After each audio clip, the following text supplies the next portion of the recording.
All right, guys, this is Oral Sessions. I am joined by none other than, do we call you the leader of the evolution? Can we say that? Yeah, the leader of the evolution? Yeah. Eva Marie, oh my God. I've not seen you in ages. I know, but you know what's crazy? And this is like the power of social media is like, I feel like I have seen you, True. even though I haven't really seen you. True. You know Yeah. what I mean? Yeah. Yeah, you feel like you're still in each other's lives. little bit. We share the same birthday. Yes, we are we do. birthday twins, Yep. so we will always have that going for us. Right. September 19th, baby. Best day ever. It is the best day, so send us all the accolades and flowers and cakes, the baked Alaskas and bananas Fosters, all that. Send that our way. How has time been since you've left WWE? What's been going on? Your nails look great. I just saw them. Holy cow. Oh, thank you. I mean, it is SummerSlam, the biggest show of the summer. You know what I'm saying? Gotta get them out. So you have to come a little extraness. You have to. This suit is incredible. The suit, the hair, the makeup. I mean, you. not that Eva would ever cut corners, but she's certainly not doing it here at SummerSlam, as we can see. How are we feeling about the fashion game now? I feel like your fashion's much different now than when you were in WWE It is, before. huh? But Yeah. I feel like your fashion game, like I feel like I was definitely inspired my first go round in WWE because I felt like you always were able to like whip up something on a quickness. And You it was just gotta always shove so a bunch of cute. shit into your luggage and hope for the best. But not me, because I would look at it and staring and nothing would come about. And then all of a sudden, here's Renee, and she's all of a sudden putting these pieces together. And I'm like, how? How though? What the? Though you have a tougher task. Sorry to all the men here. We got to talk I know. fashion for a quick second. Sorry, but fellas. Matching red or pink hair to an outfit is a task all in its own. That's not easy. That is not easy. However, I have decided, as you can see by today, we're just going with color. Yes. We're just throwing it out there. If The it works, it rainbow. works. Exactly. If it The works, color it of the works. If rainbow. it doesn't, I know the WWE universe will let me know. They will. Check out on Twitter. They will let you know. Exactly. Hit or miss. Yeah. Okay, SummerSlam is happening Yes. tomorrow. You are taking on Alexa Bliss along with Lily. I don't know if that doll can be present. Boo! Yeah, we got to get rid of the doll. I She's don't got to know. go. No way. Exactly. How are you feeling heading into this match with Alexa Bliss? I mean, she has become such a staple of the women's division. She has just risen to the top. I mean, a lot. Boom. Yeah, you should. Boom. You know. I like that. How do you feel heading into this match? I mean, this is huge. This is a big huge. platform for you. It's definitely full circle. I'm feeling extremely excited, nervous, all of the emotions. Plus, it's good to be back and to be back in Vegas to do SummerSlam. And then don't forget about my partner in crime. She'll be there. Doudrop. My girl, Doudrop. Yeah, thank you. Doudrop. There we go. We love Doudrop Yes. around here. Big fan. So, I'm definitely expecting the unexpected for tomorrow, but it'll be a good show. Because How do you prepare to go into a match against Lily? Well, that's the thing, is with Lily, everything is exactly. So you have no idea really what little tricks are up her sleeve, but then Lily's dealing with the evolution, so I got a lot of stuff up my sleeve as well. Damn right. You know? So You and Doudrop. Exactly. How has it been working with Doudrop? Doudrop is a savage. She's phenomenal. Don't get it twisted. I handpicked her from the NXT UK because she is that bomb. Even though we have, a little altercation a little bit here and there because, there Stiff is slap to the face. Yeah. a little bit. Friends fight. You're Exactly. right. You're right. You got to sometimes show some tough love a little bit. But she's incredible. I love working with her. She's phenomenal. Not only just an incredible athlete, but some people, I'm really fortunate because when we first met, we exchanged messages prior to actually meeting in person. Ooh. And we just hit it off. So This was before you guys even knew you'd be working together? You'd already we kind knew of we were connected? going to work together. Okay. But we just didn't know what that was going to look like quite yet. And then once we started to kind of communicate and exchange messages, it was just kind of like a little, I would say a bromance, but what's the opposite of bromance Like for women? what is that? I A don't girl know. crush? A girl crush? Maybe? Maybe? I don't know. They liked each other. All I know is that we meshed extremely well. What was the initial pitch that you got for you to be working with Doudrop, Piper Niven?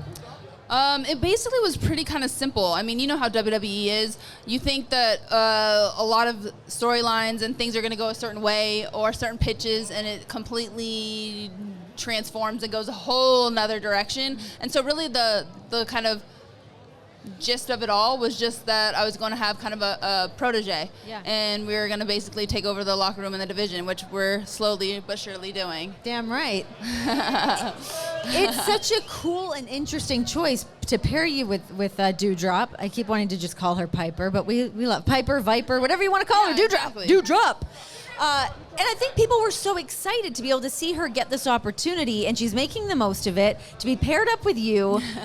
Why now? Why was now the perfect time for you to come back to WWE? You know, I think it's one of those things where I love this company. They took a chance on me from Vince McMahon, Triple H, and Steph in 2013, a diva search, no-name kid, and gave me a start. And that start was absolutely incredible. Talk about getting thrown into the wild real quick. But as soon as I stepped away, it was because I got the support from Vince, Triple H, and Steph to go ahead and do my first movie and then continue to do movies and TV and film. But I always knew when I left that I was going to be coming back. I just didn't know what that would look like or when that was going to kind of happen.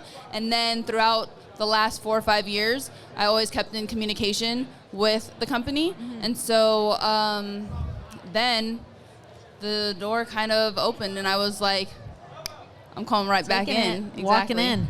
What was the initial decision to leave when it was 4 or 5 years ago when you wanted to go out and pursue other opportunities and get the blessing from the company to go out and do that? It was initially just getting the first movie role. And then once I got that and then had to dye the signature all red everything hair, and actually take it to black, that was just like a huge moment. And I obviously got the blessing and the green light from Vince McMahon. Did my first movie, and then I booked another one. It's not easy to get him to approve new hair. No, so that's why it's not.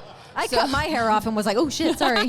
Well, if y'all remember in Total Divas, for a hot second, I thought I was going to get fired. Yes. So the hair situation and going against the grain sometimes is not good, even though we're all trying to grab that brass ring, you know.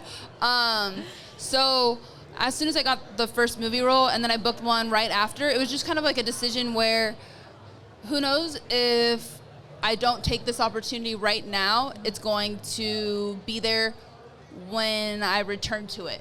Right. So it was kind of a little bit of a group decision type thing.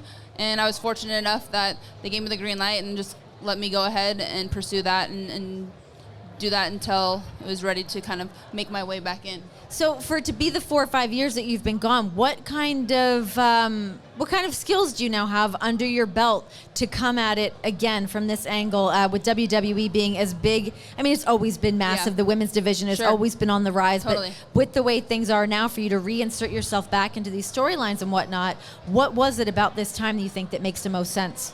Well, I think, it's one of those things where you would be silly not to want to be a part of such a global company from just that standpoint alone. It's the biggest stage. It's the best show in the world. But also, it just seemed like when I left WWE in 2017, right then and there, anybody that is a WWE superstar, I say this all the time, you are the baddest on the planet, because if you're able to handle not only the travel, the physicality, being able to get handed a promo or something in 10 minutes prior to going on live television, exactly, there, oh, this is what you're doing, get out there, sink or swim. Walking on my first movie set and TV set, I was like, I got this. This is a piece of cake. I could do this all night long. So the fact that I was able to experience WWE, go into Hollywood entertainment, and then really kind of learn the craft there as well as entrepreneurship, opening up my own businesses and things of that nature. I just feel such like a more well-rounded performer in all aspects. What was your reception walking onto some of these film and TV sets, coming from a WWE background? How did people kind of welcome you into that fold? I mean, I think it's kind of the same thing with any business or anything where you're brand new. You better be prepared and you better be ready to go. And also keep your mouth shut and listen to the veterans that are there. And for me, you know, my first film was with Academy Award winners. Nicolas Cage, Faye Dunaway. Crazy. Gina Gershon, Nikki Whelan. So immediately I just was like, okay, know my lines, know my script, know my character, and then shut it up and listen to all of these people because clearly they know this field a hell of a lot more than me. Did you ever have moments where you dropped a line and you're like, oh shit, Nicolas Cage is going to go Nicolas Cage on my ass? You know what? What's so crazy is like that entered my mind and entered my head, but every time that we had to go, I was like, basically, don't be the one. Don't be the one. Don't be the one that messes up, drops the ball in this scene. And luckily I wasn't. And it made it really cool. Nicolas Cage is a huge WWE fan. Oh my God. So get him on oral sessions. I Let's book know, him. totally.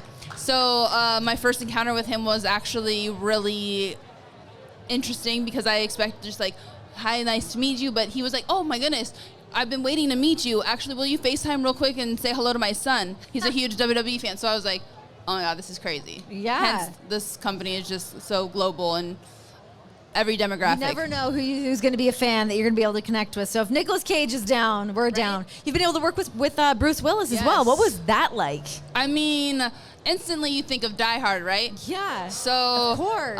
Exactly. And that's what I was like, the first time that I met him, I was like, okay, play cool. I wanted to literally, don't say it. Even though it was literally entering my mind the entire time, but it was cool. Another veteran, you know, been doing it for a long time, so it's just like paying attention and seeing kind of his movements and how he carried himself and conducted like his character into the role and stuff like that. So it's kind of the same thing in WWE. You know, when you first walk in, you very much are trying to be a sponge soaking it up, but here we go. Yeah. Here we go. Round two. Round two. How much do you wish that you knew what you know now and have the experience that you have for that first go? Because you think of that heat that you had coming into WWE. I mean, to be able to spin that into this monumental thing, because when you're not really sure during that first go, it can be hard to find your footing and hard to accept that kind of heat and turn it into something great. Right. You know what? I wouldn't change anything because all of those experiences made me so much better as a person and as a performer. So right now I'm like embracing it. So tomorrow at SummerSlam, you guys better bring the heat, baby. Don't be quiet. Don't be shy. You want to boo me? Go ahead and boo me. Go ahead and cheer for Doudrop. That's good. That's fine. But that's the whole point. You know, in WWE, it's all about making people feel something, good, bad, or indifferent. Putting smiles on people's faces. But in my case, sometimes, you know, exactly making them feel a certain type of way. And for now, but tomorrow you might not. Exactly.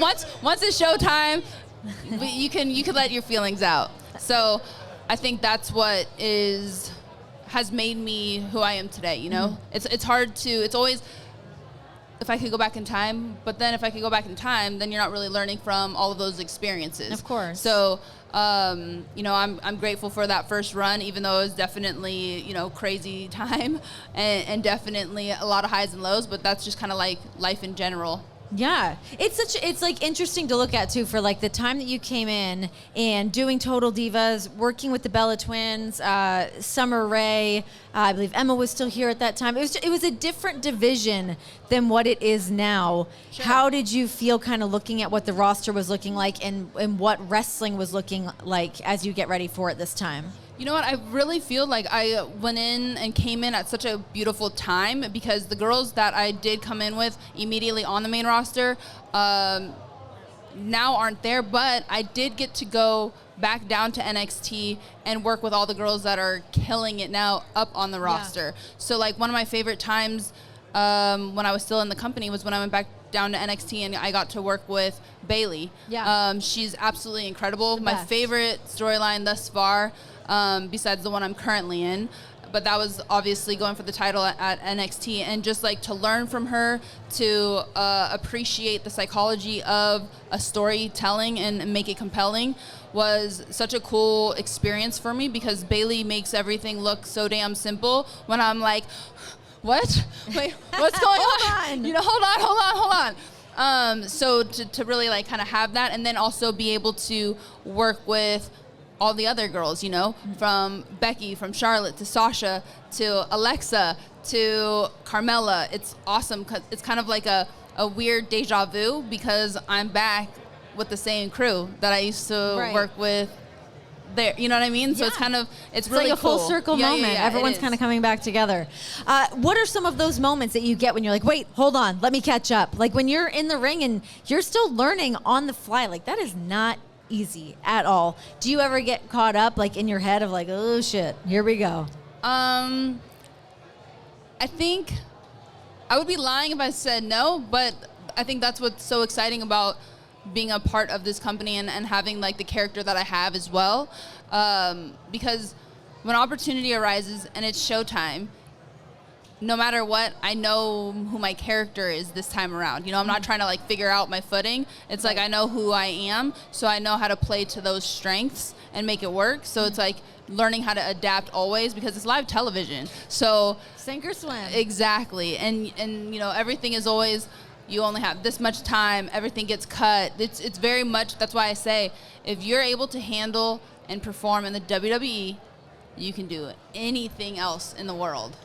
I just saw that Maurice texted both you and I that she just walked by here. So Maurice. Don't go chase her down. Stay here with us. Maurice. Sorry, Maurice. Group texts, everybody. Yeah. I don't see her, but hi, Maurice. Hi, Maurice. Sweet, I love sweet you, Maurice. What a gal. Yes. Okay, who do you want to work with? Who is on your bucket list? You mentioned all these people that you did get to work with at NXT and through different moments in your career in WWE. But now, as things have changed, who have you not been able to step in there with that you want to lock up with? I mean, I feel like there's so many girls that are up on the roster that I haven't got to actually experience in a storyline-wise.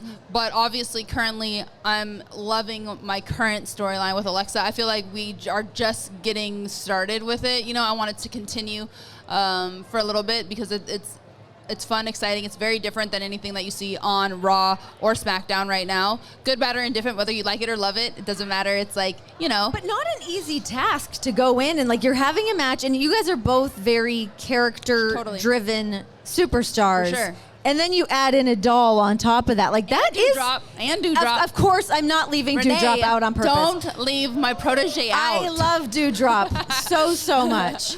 But what is it like having to, the psychology of putting something like that together and trying to make it a success? There's a lot of moving parts, because it's just, you are dealing with a lot of components. You know, you're not just going in there and hashing out for a Hell in a Cell match or something, you know, where it's pretty obvious what the main task and the main goal is. So I really feel like more challenged, because it is very much story driven. So even if it is a short amount of time, you got to make that time as best as you possibly can and fill it with as much of your story or your character as you can. I mean, you know how it is. Yeah. All of a sudden you get something and you can't really tell a story unless you can speak, right? Yeah. So the fact that I'm able to get certain segment pieces and then all of a sudden it'll kind of get cut, but I know my character, so I'm able to try to like spin and push as much as I possibly can, so that y'all can kind of ride the journey with me. Get in on that storyline with our girl. Exactly.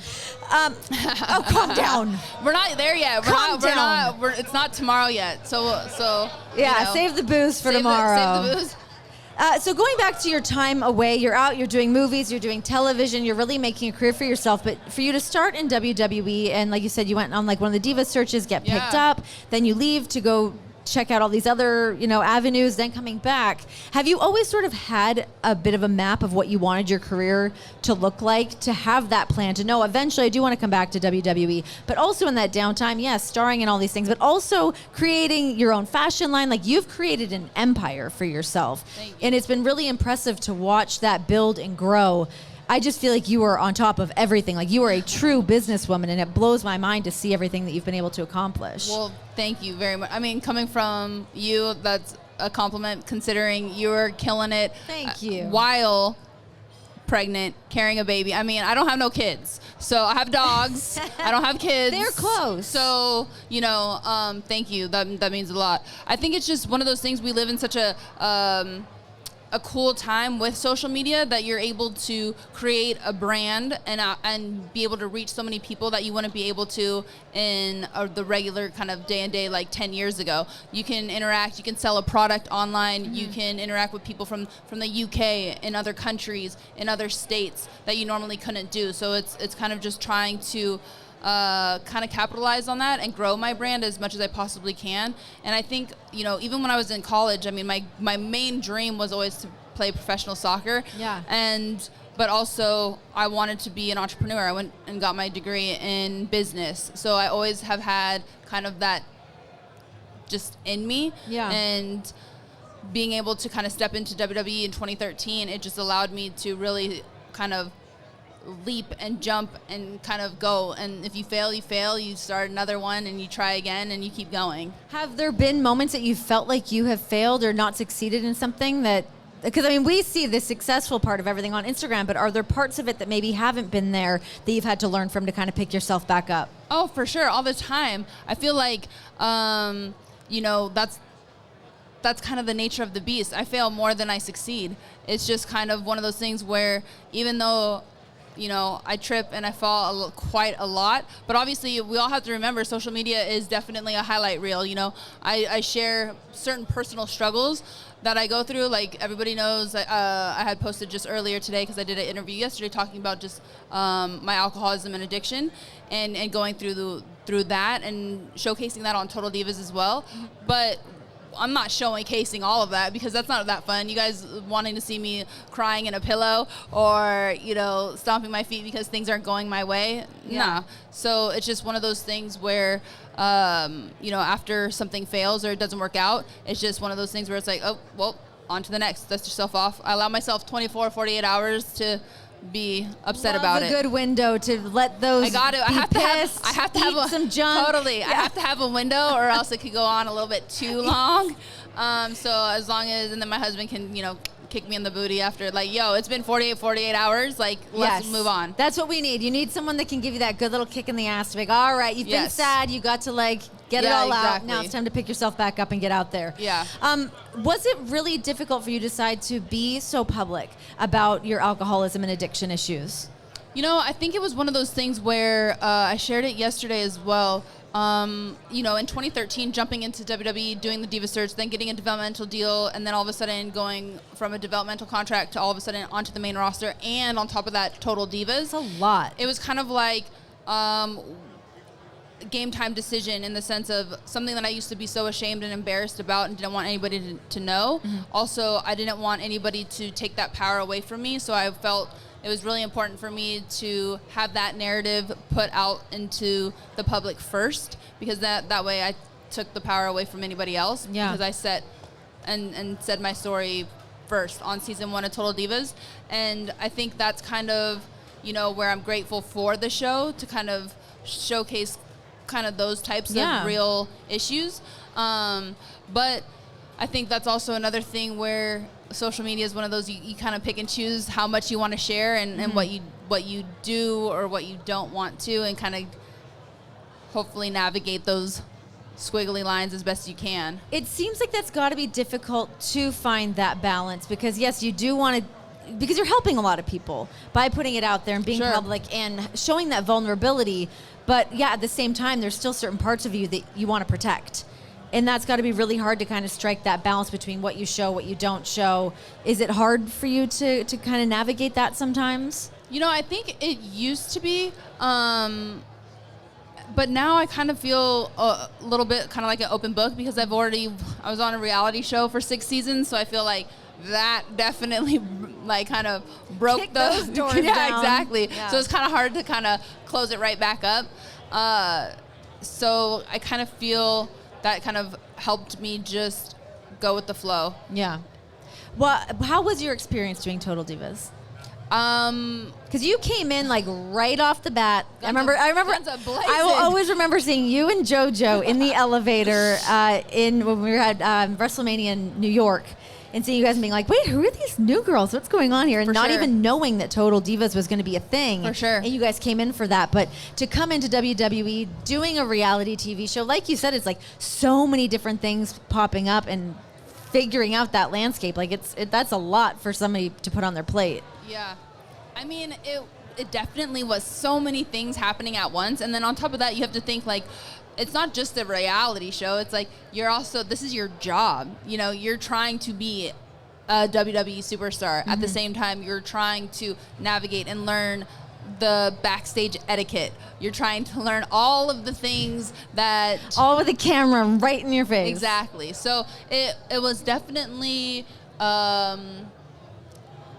interesting, but I wouldn't change it for the world, because I feel like Total Divas also opened up such a different demographic to the wrestling world, and it showcased so many women killing it out there. You know, there's so many guys out here that I've met that are fans, and we're like, oh my God, thank God for Total Divas, because now my wife, my girlfriend, now she's going to turn into Monday Night Raw or SmackDown, because they got to showcase and see these girls interacting, good, bad, or indifferent, and also trying to navigate relationships and that whole kind of situation, as well as travel and then storylines and TV and the other girls and just like chaos.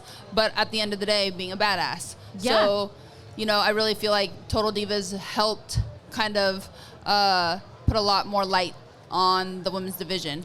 I don't think people realize too, like you said, it's a job, and sometimes you even forget it when you're in the middle of doing it. I mean, I did one season of doing Total Divas, and I'm like, oh my God, how have these guys been doing this for so long? It's a lot. I mean, even just coming up with what you want on the show, like what the storylines are going to be that you're doing on the show, to wearing a mic pack 24/7. Totally. Good Lord. How annoying is that? Were you a little bit relieved when you stepped off of doing the show? You know what? That's a really good question, because when I stepped away, obviously I knew I was going to miss the show, because it became such a part of like the norm, which is kind of weird and creepy if you think about it. But having a camera on like that, like I would wake up and be like, I'm still being filmed. Somebody's still filming me. Like it was making me neurotic all the time. For sure. It's a trip. I mean, it is a trip. It definitely is kind of wild. And it also is one of those things where it's like, it's getting you at really crazy, vulnerable moments where you're like, damn, I really wish that it didn't get caught on camera, you know? But that's kind of reality TV and why it kind of hooks everybody in. The nature of the beast. Yeah. You and Jonathan met so early on to doing Total Divas, got engaged on the show. Yeah. You guys are going strong. You guys are a dream team. Yeah. You guys got together and just instantly were a pair, right? Hell yeah.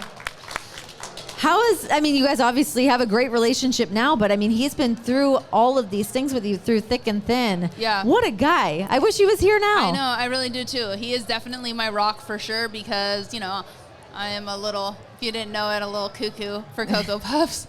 And he is for sure my anchor. And plus, it's awesome because we are really a team. Like I have all these crazy ideas, hence like the businesses, our fitness program and things like that, and then he actually makes it happen. Yeah. He can be like the brains behind, just like connecting things. I'm the face that runs the place, and he's the brains. Hell yes. Yeah, was that weird to sort of have your relationship start with cameras on you?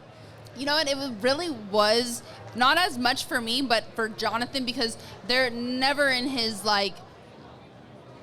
He never wanted to really ever be in like entertainment or anything of that nature. Mm-hmm. So all of it was super weird for him and out of his comfort zone. But after season 1, that's when he started to like, okay, I guess I'm doing this. I'm going to buckle up. Guess I'm a reality star.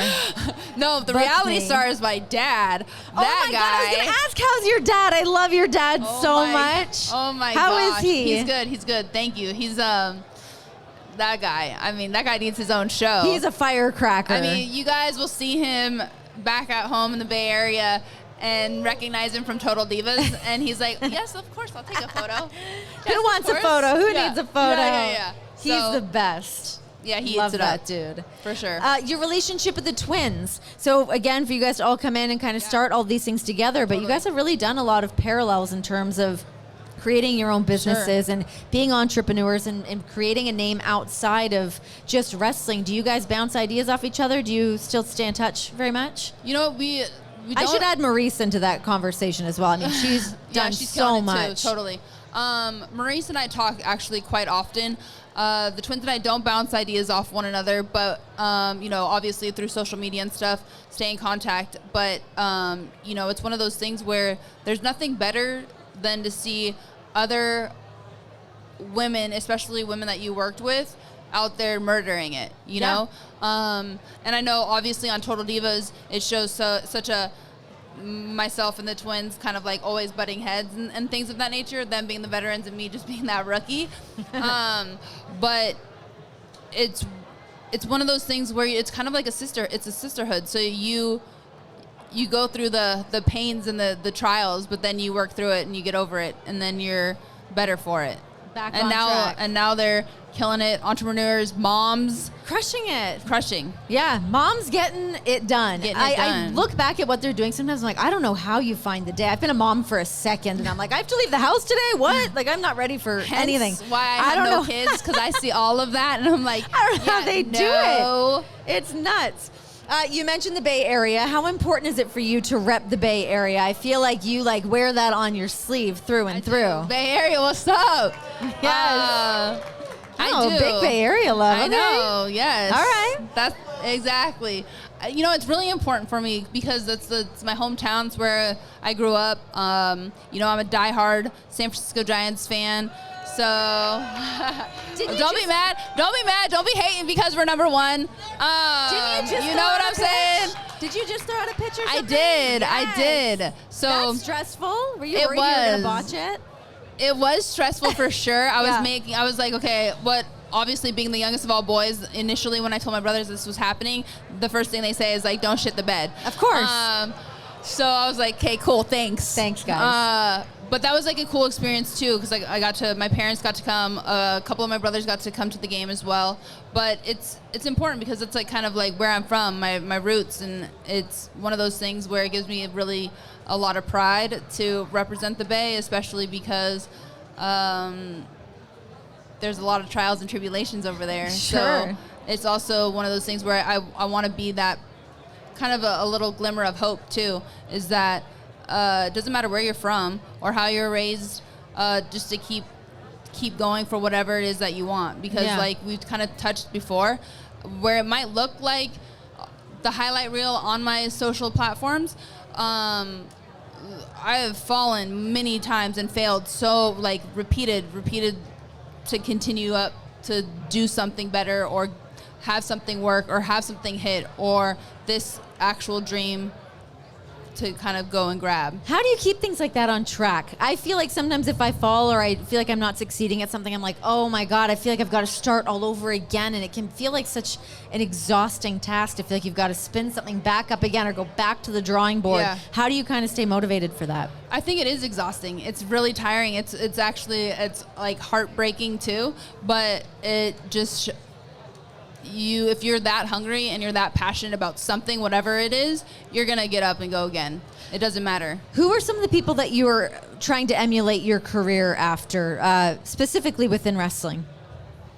That's tough because there's so many. And I kind of feel like the way that I came into wrestling and the way that I'm kind of even coming back to wrestling is so different. I don't think there's going to be another superstar that comes in like me. Hell yeah. Or is going to kind of have the same kind of journey. So it's difficult to kind of pinpoint one particular person. I feel like everyone just says The Rock. So I appreciate that you've not just... I mean, kudos to The Rock. He's doing fine. We all know he's thriving. He's doing it. But yeah, I mean, when you see other superstars, I mean, like the twins, they're doing their thing. Dave Bautista's out doing his thing. There's so many different people that have been able to really spin their time in WWE into such successful careers outside of this. It's cool to just sort of see how other people have navigated that world. For sure. And it's kind of one of those things where it's like, I kind of want to continue to navigate and make my own little wave, so that maybe somebody coming in could want to emulate my path. Yeah, follow my path. Yeah, follow exactly. that. Exactly. That guy. I like that guy. What about outside of wrestling? Is there like another woman or man that you kind of see that you're like, damn, I wish I could be doing what they're doing. That person seems like they've got their shit together. Well, I feel like on the outside, everybody looks like they got their shit together and they're killing it. True. But you have no idea what's really going on. It's kind of hard because I haven't found just like one specific person that is doing everything that I want to do, because ever since I started in entertainment or in WWE, everybody wants to put me in a box. It's like, you're either going to be an actress, or you're going to be a wrestler, or you're going to be a superstar, or you're going to do this, or you're going to do that. But it's like, no. I want to do it all. I love everything. I want to have my own business. I want to be a WWE superstar. I want to be the best entertainer there is. I want to be an actress. I want to, it's one of those things where it's really limitless, because I like everything. So why can't I dabble? I want to dabble in fashion. I want to wear a suit with multiple colors. Let me wear that suit with multiple colors.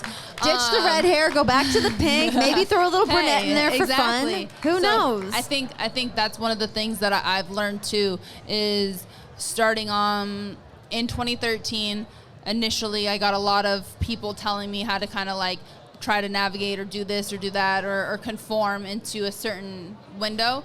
But then finally, I mean, that alone is exhausting if that's not you. Yeah. And that definitely wasn't me. So you hear that so much. It confuses people when you don't want to do just one thing. It makes people's heads spin. Because they don't get it. Then they don't understand it. Yeah. But I feel like all you guys and anybody that, follows me on my platforms, they get it. They know. They see the different kind of moves and avenues that I want to go after. And I can't say, I say it all the time, the WWE Universe is the best fan base in the world. Absolutely. Here they are. Got some tickets to give away. Don't forget at the end of this, some tickets. Do you still work with Danny Garcia? She kind of took you under her wing, right? She did, yes. She seems like an absolute, like you couldn't have a better person in your corner than her. For sure. We don't. The Rock's ex-wife. We don't necessarily work together anymore, but she's absolutely fantastic. Yeah, she seems incredible. Yeah. She seems like she's got her finger on the pulse, just making things happen. Okay, so now within the ring, who's kind of taken you under their wing for now? I mean, I know you were training with Spanky initially. Right. Who else do you kind of get in there and roll around with, just to kind of learn the ins and outs more of wrestling? You know what?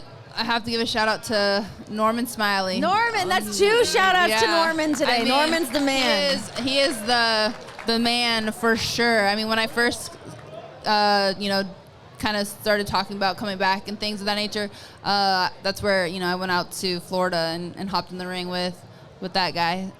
He's incredible, and I love him, and his patience is through the roof. What was that initial conversation for you to come back? Who reached out to who? Who were you talking to? What happened? You know what? I had a conversation with Vince. We basically was this a text, a phone call? How did Vince communicate? Emails. All right. I like to picture Vince texting with emojis. I don't know how that would go down, actually. I don't know. I can't see him being an emoji type person. Maybe Even not. though I'm an emoji person, I'll send a flex arm, a pound, a smiley face. That's my wheelhouse. And 15 different exclamation marks. I don't give a shit. Keep it coming. Exactly. I'm all about that emoji life. So that's kind of how it started, just because always keeping in contact via email of things that I was doing outside of WWE, making sure that he was fully aware of, Eva Marie is ready and willing to come back whenever you see fit. Mm-hmm. And that door is open on my end. So it's one of those things, too, where, if you want something, go ask for it or go get it, and make sure that other person or avenue kind of knows about it, so that way they're not fully closed off. Yeah. And what's the worst that could happen? You're in the position before where you were originally. Gotta just ask. Put it out there. So that's kind of how it started. Your relationship with Hunter and Steph, you've stayed in contact with them the whole time you're gone as well? Yes, I saw, it's crazy. It's such a small world, but I saw Hunter, he was getting an award at the Arnold Classic about a year ago, and I was there with Rain Total Body Fuel, and we were presenting the World Strongman because I'm one of the athletes with Thor, the Mountain. You guys know him from Game of Thrones. I remember he was at NXT for a little bit, right? I think so. I know that WWE really wanted him to come. Okay. But it just he was pan like, out. yeah. And he was like, no, thank you. No, thank you. Okay. So just running into him there and obviously being able to exchange and say hello and kind of keep in contact. And obviously that's where social media is awesome too. FaceTime, is that no matter what, yeah. you always are seeing what other people are doing. And you can keep in contact just by a gosh dang like on a tweet. And so they're going to see it. You Totally. know? 100%. So that's kind of how I've just been kind of staying in contact with them. Like, I'm in the world, just around here. Hey, look what I'm doing. I am on and popping. Speaking of seeing people on social media and staying in touch, what's the deal with Parker Boudreaux? What about him? What's happening? Is he like, what's his deal? What's his deal? I always see you guys taking pictures together. We're calling him the next Brock Lesnar. What's the deal? First, I mean, you would have to ask him, but he's definitely his own. So he's not another Brock Lesnar or anything like that. I see the similarities at why people want to say that, but he's definitely his own beast, and he's a stud. He's super young, super talented, and I have no problem bringing him on board and making him a part of the Evolution. Does Doudrop know this? Oh, Doudrop's all about it. She's fine. Okay. I run the ship. Come on. Keeping people signed. And then that way, you know what? Parker can come up with me, be in the Evolution. We take over the men's locker room as well. Damn. He'll do some destruction. Trust me. New head of the table. table. Keep an eye out for that kid. Ooh, I like it. All right, Eva, thank you so much for joining me here on Oral Sessions. It's been so good just to see you again. Thank you for having me. Oh my gosh, what a gal.